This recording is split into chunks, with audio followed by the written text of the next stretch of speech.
bonsoir, c'est l'heure du bilan sur votre site préféré, Ndamli. La Coupe d'Afrique des Nations, c'était la 23e édition et ensemble nous avons assisté ou pris part à la 12e Coupe d'Afrique, je dis au 12e sacre des Lions du basket. Je ne sais pas s'il y a recul de la part du Sénégal ou progrès de la part des autres. Je crois qu'il y a progrès de la part des autres parce que l'élite est en train de s'élargir, tellement vrai que le Cameroun a confirmé son entrée dans le rang des grands. Le Cameroun était 4e dans l'édition précédente, c'était en 2013 du côté du Mozambique. Le Cameroun était 4e et n'avait perdu le droit de monter sur le podium pour la médaille de bronze, n'avait perdu le droit d'y monter que d'avoir rencontré le Sénégal. C'est pour avoir rencontré le Sénégal que le Cameroun n'est pas monté sur le podium. Souvenez-vous, dans ce match de classement au Mozambique en 2013, le Cameroun avait perdu face au Sénégal sur la dernière balle de Mamarissi. Le Sénégal gagnait la médaille de bronze. En d'autres termes, le Cameroun a traité d'égal à égal avec le Sénégal jusqu'à l'ultime instant de ce match. Mamarissi, son panier d'ailleurs, n'est pas sans rappeler celui de Mamati Mbengue en 2000 qui battait également le Zaïre en finale. Donc le Cameroun était 4e. Ce Cameroun s'est retrouvé chez lui 2e. Et tenez-vous bien, si on était en championnat, si on était dans un championnat, mais vous savez, l'esprit coupe diffère de celui-là du championnat. Si on était dans un championnat, certainement la palme serait revenue au Cameroun. Parce que le Cameroun n'a eu qu'une seule défaite. C'est celle que le Sénégal lui a infligée en finale. Le Sénégal qui l'a battu a eu 2 défaites. Et peut-être au même nombre de matchs. Pour un même nombre de matchs, le Sénégal a eu 2 défaites, le Cameroun, 1 défaite. Mais c'est une première moitié sous forme de championnat. Il y a une seconde moitié sous forme de coupe. Voilà d'ailleurs pourquoi la FIBA Afrique, voilà pourquoi la FIBA Afrique se doit de revoir sa copie. Parce que la formule n'est pas bonne. La formule du premier tour n'est pas bonne. Vous avez dans chaque poule 6 équipes. 6. 4 se qualifient.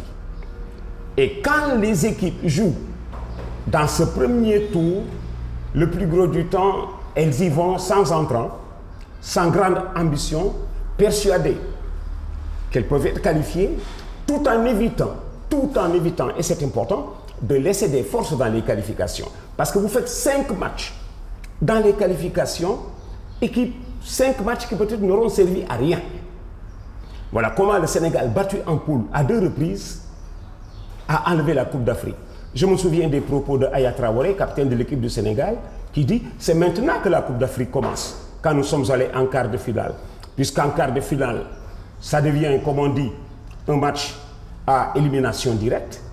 Qui perd rentre à la maison. C'est à ce moment que l'on a senti les grandes équipes requinquer pour aller à l'essentiel. Parce que maintenant, qui perd rentre, qui gagne avance. En d'autres termes, les Sénégalais semblent se dire nous sommes dans une poule de qualification, peu importe l'adversaire que nous allons rencontrer en quart de finale, puisque qui veut gagner la Coupe d'Afrique ne choisit pas son adversaire. L'essentiel sera de se qualifier, même si nous perdons 2 matchs, à partir des quarts de finale, dans une phase à élimination directe.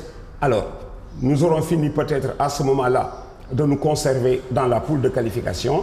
Et là, nous réussirons l'essentiel, puisque l'essentiel, c'est, comme on dit, l'essentiel, c'est, comme on dit, d'aller jusqu'au bout.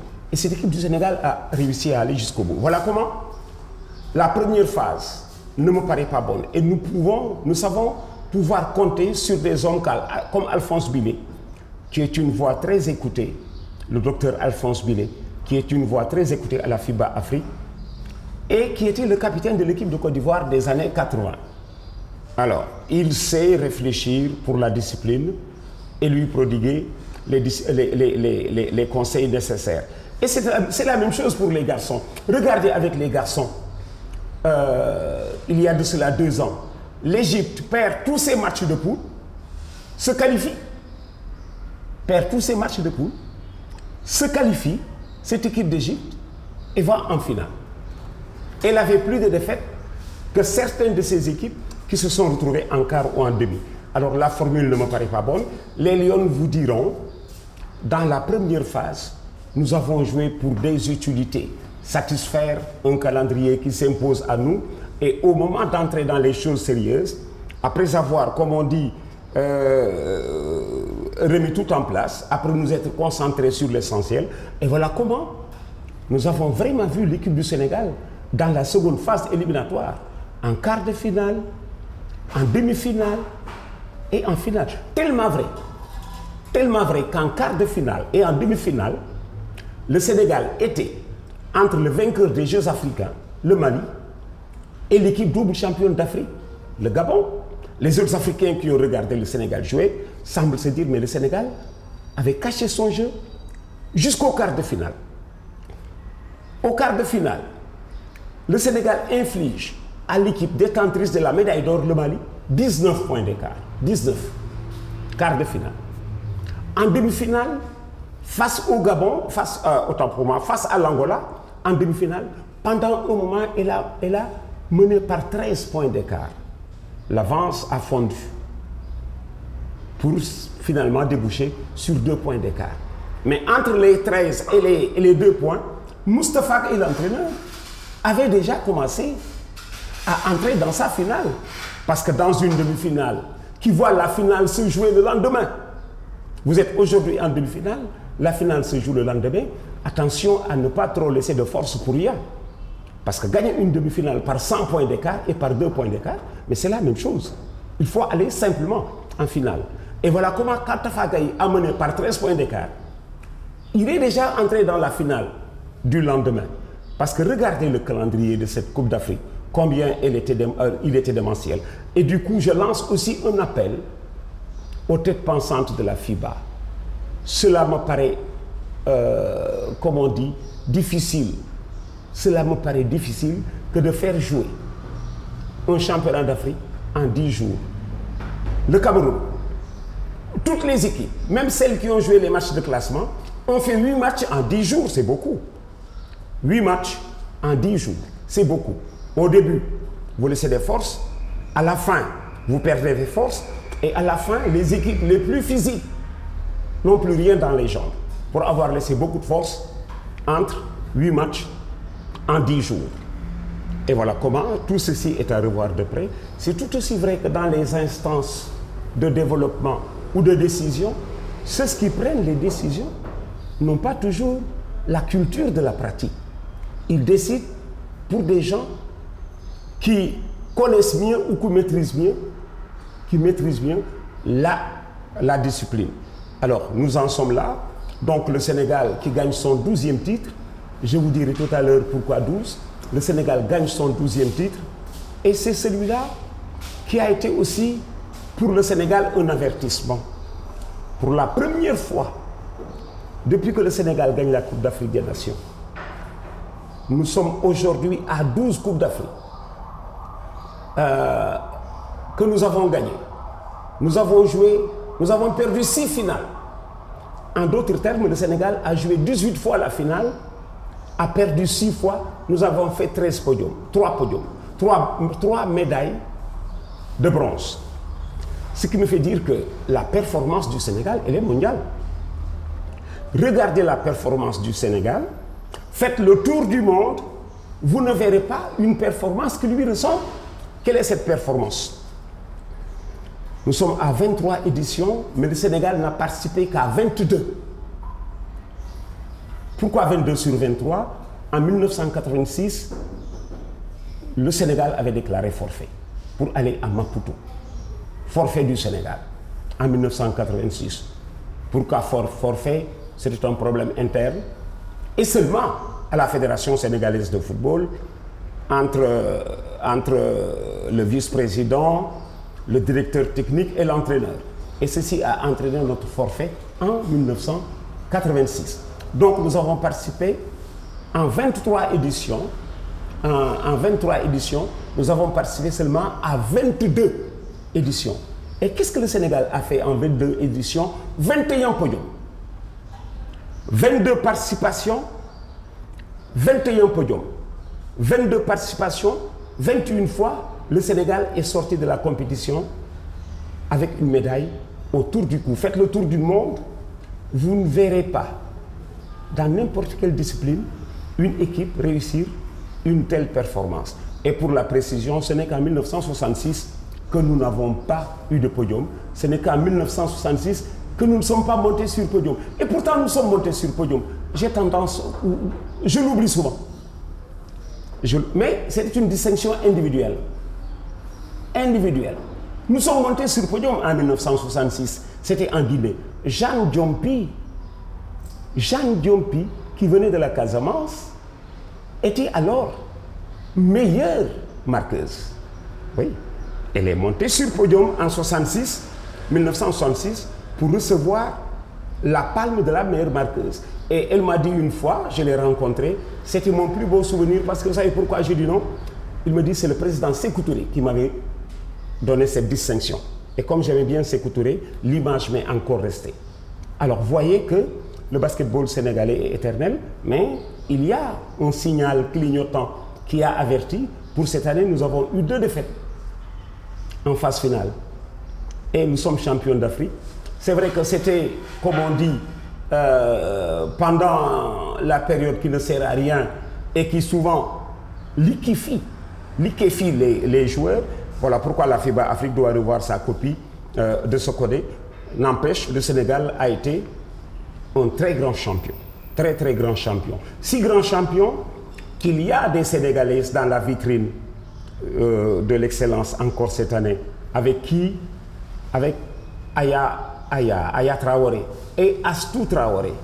Là aussi, pour une fois, je peux dire qu'un entraîneur a gagné la compétition. Les équipes du passé étaient tellement riches en joueuses de valeur que nous gagnions collectivement. Rarement vous avez vu des Sénégalaises dans le palmarès au finish. Mais maintenant, non. Parce que Aya Traoré, c'était exceptionnel, ce qu'elle faisait. Astou Traoré, c'était exceptionnel, ce qu'elle faisait. Tous deux se sont retrouvés au palmarès des autres Africains. Aya est dans le 5 majeur de la Coupe d'Afrique. Astou est la meilleure marqueuse de tous les temps. C'est extraordinaire ce qui s'est passé avec Aya et Astou Traoré. Et cependant, elles étaient considérées comme finissantes puisque trentenaires. Aya 32 ans, Astou 35 ans, mais attention, trentenaire ne vous pousse pas tout de suite à la sortie. Et voilà comment Tafa Gaye a eu le mérite de faire venir en équipe nationale des joueuses qui n'avaient pas de club. Oui, on est passé par là. Et s'il n'avait pas gagné, on le lui aurait rétorqué. Heureusement, il a gagné, tout tombe dans l'oubli, ou peut-être on laisse tout tomber. Mais ce qui est certain, c'est que cette victoire est aussi celle de Moustapha Gaye, qui a pris des risques, qui a sélectionné des joueuses qui n'avaient pas de club. Là où la demande était forte, il a fait le tour de l'Europe pour revenir en équipe nationale. Et du coup, c'est aussi une réponse à cela qui se pose la question de savoir est l'avenir du Sénégal. Mais il est là, l'avenir du Sénégal. Parce que choisir, c'est aussi éliminer. Là où Tafa Gaye a choisi Aya Traoré et Astou Traoré à la place de joueuses plus jeunes, mais ce sont celles-là qui vont venir. Je ne suis pas d'accord avec Astou Traoré qui dit j'arrête, je laisse la place aux jeunes. Non, Astou, c'est aux jeunes de vous enlever la place. C'est comme ça que le rajeunissement doit se faire. L'ancien qui est bon ou l'ancienne qui est bonne doit rester. C'est aux jeunes joueurs de battre les anciens pour leur prendre la place. On ne lègue pas une place, on l'arrache au titulaire ou au propriétaire. Voilà comment les choses doivent se passer si vous avez envie de rester au plus haut niveau. C'est tellement vrai. Les Sénégalais sont tellement habitués à la victoire avec cette équipe que quand il a terminé 4e aux Jeux africains, j'en ai vu qui ont fait la grise mine. 4e aux Jeux africains, nous étions 4e 10 jours plus tôt aux Jeux africains. Nous étions 4e parce que nous avions aussi perdu notre match de classement pour la 4e place. Et aujourd'hui, on est champion d'Afrique. En un mot, le basketball sénégalais donne l'impression chez les filles d'être éternel. 21 podiums en 22 éditions, c'est magnifique. Alors pour la présente édition, pas de surprise, si ce n'est le Cameroun qui a fini d'intégrer l'élite. Nous avons été patients. Quand il a terminé 4e en 2013, nous avons dit attendez. Il a confirmé 2 ans plus tôt 4e, puis 2e. Il a confirmé. Il était chez lui. Il avait gagné tous ses matchs et tombé sur un Sénégal qui me paraissait intouchable. À ceux-là qui m'ont dit Ablaye, nous n'avons pas de stadium, mais nous sommes champions d'Afrique. Attention, il ne faut pas faire de confusion. Nous n'avons pas un bon stadium. Voilà comment nous ne pouvons pas organiser et cependant nous sommes champions d'Afrique. Mais champions d'Afrique avec qui? Attention, nous sommes champions d'Afrique avec qui? Nous parlons d'infrastructures, d'installation. Est-ce que vous savez que si le terrain de Yaoundé était mauvais, on n'aurait pas gagné? Si le stadium de Yaoundé était mauvais, on n'aurait pas gagné. Je vais vous dire pourquoi. C'est parce que nous sommes champions d'Afrique avec des joueuses qui vivent entre l'Espagne et la France. Regardez la sélection du Sénégal. Elles vivent entre l'Espagne et la France. Seuls 3 vivent dans notre championnat. Ce sont Isabelle Diatta, Ndeye Sène et Ramata Dao. Ndeye Sène Ramata à Saint-Louis, Isabelle au Duc. Les 9 autres sont entre l'Espagne et la France. Et parmi celles-là qui jouent au Sénégal, Ndeye Sène avait été très discrète. Ramata, en plus, tout comme Isabelle, qui d'ailleurs s'est illustrée négativement. Souvenez-vous des 2 lancers francs que nous avons eus après l'Angola. Quand nous battions l'Angola, à la fin du match, nous menions 2 points. On a eu 2 lancers francs. Demi-finale de Coupe d'Afrique. Vous menez 2 points d'écart. Vous avez 2 lancers francs. Vous ratez les 2 lancers francs. Qu'est-ce que cela veut dire? C'était signé par une joueuse qui vit au Sénégal. Ça vous donne une petite idée du niveau de notre championnat au Sénégal. Donc ce sont les Sénégalaises de l'extérieur qui sont venues gagner et qui vivent sur des installations de bien meilleure qualité que celles qui existent en Afrique. Et comme elles vivent sur des installations de bien meilleure qualité, elles progressent. Quand elles se retrouvent en Afrique, au Palais des Sports, au Cameroun, Yaoundé, dont on dit un joyau, elles ne sont pas dépaysées. Si le terrain était mauvais, le Sénégal n'aurait pas gagné. C'est parce que le terrain est bon que le Sénégal a gagné, puisque les Sénégalaises qui viennent gagner, qui sont venus pour gagner, vivent sur des installations aussi de qualité entre la France et l'Espagne. Voilà, je rappelle Sénégal premier, 2e Cameroun, 3e Nigeria, l'Angola a dégringolé. L'Angola qui est parti de la première à la 4e place. Mais c'est toujours podium ou autour du podium. Cela s'appelle podium ou autour du podium. Puisque les équipes qui sont autour du podium, c'est notamment celle-là qui est autour du podium, c'est celle qui a perdu juste la finale de la médaille de bronze. Bon, qui n'est pas très loin du podium.